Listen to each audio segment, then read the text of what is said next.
වෙද මහත්තයා අපිට කියන්න මොකද්ද මේ කොන්දේ අමාරු කියලා කියන්නේ? අපේ කොන්දේ පහළ කොටස සමන්විත වෙන්නේ අස්ථි පහකින්. ඒවට කියනවා කටි අස්ථි 1 2 3 4 5. ඊට අමතරව ත්‍රිකාස්ථිය, ඊටත් අමතරව අනුත්‍රිකය.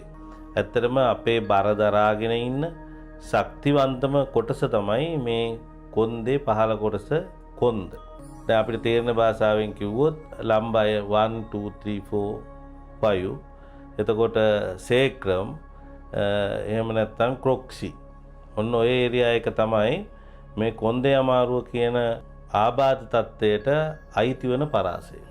අමතරව මේ කොන්දේ අමාරුව කියන එක හැදෙන්නේ මේ අපි කියපු ඒ අස්ථි කොටස් සහ ඒ නියෝජනය කරන ප්‍රදේශයේදී ඒ අස්ථිවල තදවීම, එහෙම නැත්නම් ඈත්වීම, එහෙම නැත්නම් ඒ අස්ථි අතර තියෙන අන්තර් කශේරුකා මඩල, ඒ කියන්නේ අපි කියනවා නම් ඉන්ටර්වර්ටබල් ඩිස්ක් කියලා, ඒ ඩිස්ක් වල තියෙන තදවීම, එහෙම නැත්නම් ඒ අස්ථි කලාපයේ ඇදවීමක්, එහෙමත් නැත්නම් එම අස්ථි කලාපයේ දි รา යෑමක්, එහෙමත් නැත්නම් ඒ අස්ථි කලාපයේ භග්න අවස්ථාවකට පත්වීම. ඒ කියන්නේ ෆ්‍රැක්චර් එකක් වෙලා මොන හරි වැටීමකින් හෝ තැලීමකින් හෝ යම් කිසි දෙයකින් වෙන භග්නය.